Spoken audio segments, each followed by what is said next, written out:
So in this section, I'm going to talk a little bit more about gathering credit.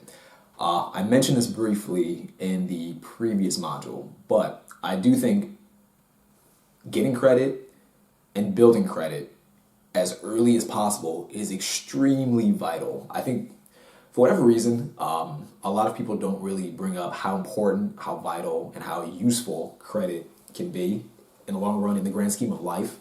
I'm going to tell you right here now, not having good credit will make life a lot more difficult. I know this from personal experience. And having good credit can be immensely beneficial. I don't want to get too deep into the different benefits that you might get from good credit. In this section, I kind of just want to break down how to get credit, the basics of how to get credit, and what credit's composed of. I do have a video on YouTube that kind of breaks down more about credit and the benefits behind it. But in this video, I want to keep it relatively short and just break down how to get credit and what credit is composed of, so you understand exactly what you can do to build credit, to maintain credit, and to just keep a healthy credit score. So first of all, if you don't know what credit is, if you're an absolute beginner, you don't have any credit cards or anything like that, effectively what credit is it's just a score. Your credit score is basically just, it lets lenders and banks and different institutions know whether or not you're worthy of giving money to. If you have a low credit score, effectively most businesses, most banks, whoever checks your credit, it lets them know that you are not the kind of person that will pay on time. It lets them know that you are not financially maybe literate, and you just don't look trustworthy in their eyes. If you have a high credit score, it's the opposite. You look very trustworthy. They're willing to lend you more money because they have a reasonable inclination that you'll pay them back on time, pay them back quickly, pay them back in full, and it won't be an issue on their part. So that's effectively what your credit is. That's what your credit score is. It's an indication of trustworthiness when it comes to them giving you money and you paying that money back.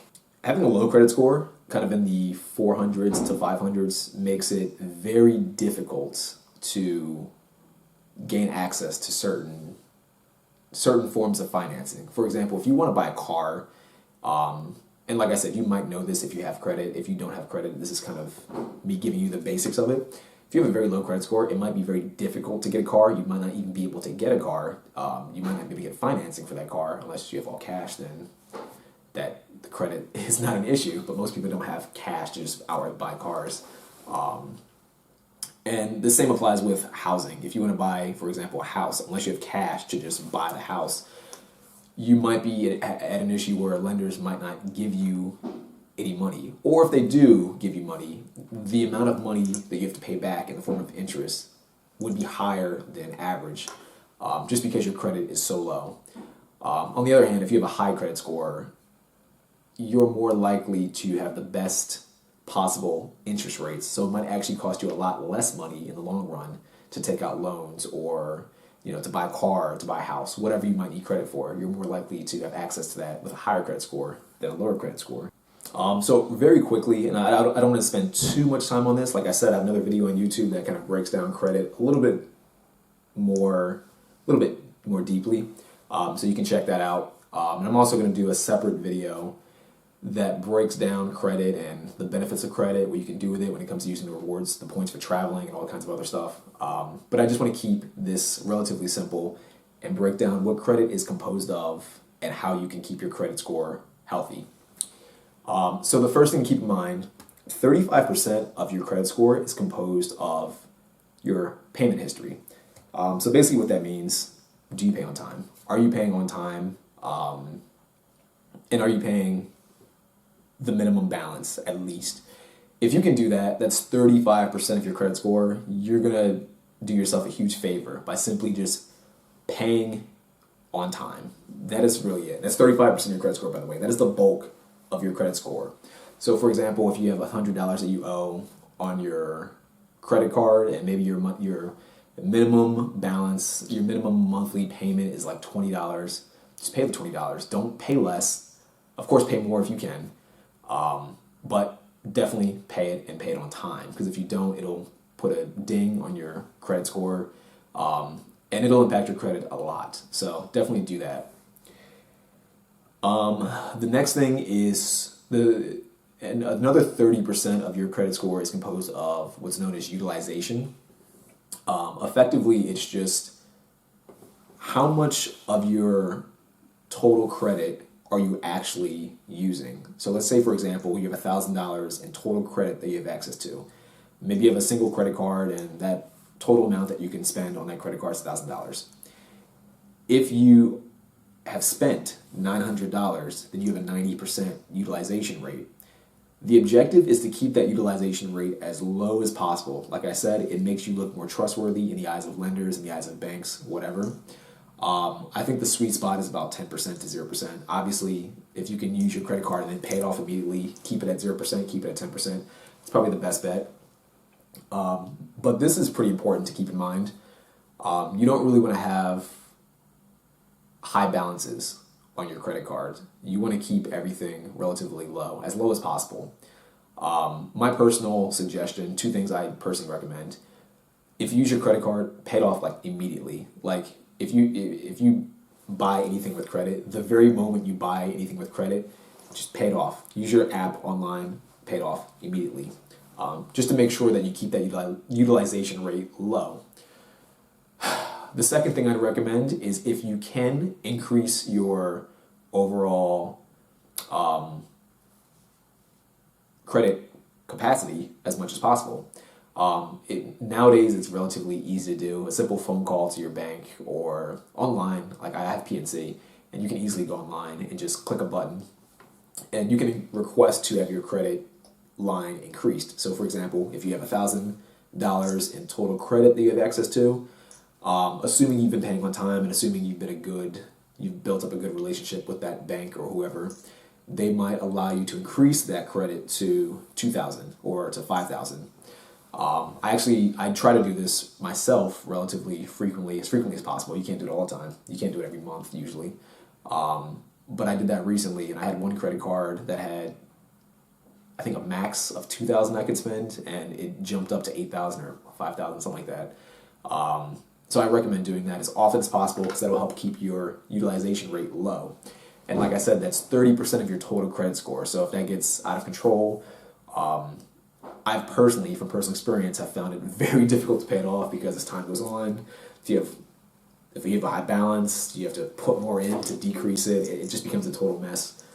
My suggestion, keep it as low as possible. Pay off your balance as quickly as you can, immediately. The third thing that makes up your credit score is how long you've had credit. About 15% of your credit score is made up of the duration in which you've had credit. So I mentioned earlier in the video, if you don't already have credit, get credit as quickly as possible. Get it now. Get it today if you can. Just because in order to get the highest possible credit scores, you have to have had credit for a certain period of time. I think to get to the 800s, you've had to have, I forget the exact number. I think you had to have had credit for about 10 years or so, something like that. It could be more. So if you don't already have credit, you won't, you'd have to wait a significant period of time to get into that high 700s and high 800 credit score, even if you do everything else perfectly. So there's not really much I can give as far as strategies and tips. The only thing I can really say is if you don't have credit, get it now, because the amount of time you've had credit matters. The next thing is the different types of credit you have. And that makes up about 10% of your credit score. Types of credit is basically, do you have like auto loans, mortgage, credit cards. Me personally, because it makes up such a small percentage of your credit, I don't think it doesn't make much sense to go out and try to open up different lines of credit, different types of credit just to get that 10%. I think it could be more problematic and more of a hassle than anything else. So I do recommend, obviously over time you're probably going to buy a house, so you're going to have a mortgage most likely. You're probably going to want to drive, so you'll probably have a car payment or a car loan at some point. I would say stay away from those until you need to have them, and then once you have them, you'll have them, so it won't be that much of an issue. But don't open a loan now just for that extra 10% or just to try to impact your credit score. There's no real benefit to doing it right now. And then the final thing, 10% of your credit score is composed of new credit. If you sit there and open up a lot of credit cards all at once, usually every time you do that, you'll put an inquiry on your credit report. Sometimes it's a soft inquiry, sometimes it's a hard inquiry. If it's a hard inquiry, it can bring down your credit score. So similar to the last point, I don't recommend just trying to open up different forms of credit all at once just to try to increase your credit score. I think strategically, it can be helpful maybe every few months, depending on what's coming up, to open up a new credit card or something like that. But it's not a huge concern. I would steer clear from it unless you're using it strategically. And like I said, it makes up only 10% of your credit score, so it's not that big of a deal. I would say overall the main things to keep in mind is utilization, don't have high balances, and payment history. Just make sure you're paying on time. If you can do those two things, that's like 65% of your total credit score. I think you'll be pretty solid. You'll be pretty golden. So one final thing I want to kind of throw out there that I think helps people a lot, and I've made this mistake in the past. I would say when it comes to your credit cards, try to automate your payments. Most credit cards make it relatively easy to just set up an auto pay where, say you have two credit cards, both the minimum payment's $50. Most banks and most credit cards make it relatively easy to just hit a button, and before the day it's due, they'll just take $50 from your checking account or whichever account you designate, and they'll pay it for you. Or they'll use that feature to take money from your checking account to pay for your credit card. It's really that simple. I recommend doing that. I've had times in the past where I didn't do it, and it makes life a lot more complicated because you kind of forget about your credit card. You forget when things are due, and it just becomes a hassle. Why make life difficult when you don't have to? Don't try to memorize it. Just auto pay everything. So that's sort of what I recommend when it comes to your credit cards. Like I said, if you're watching this and you don't have any credit at all, I recommend getting credit. If you don't know how to get credit, feel free to DM me. Feel free to reach out to me by email, and I can help you with that. Or if you have a really unique, weird situation, I can kind of point you in the direction of somebody who can help you with that, and give you some resources that might be valuable.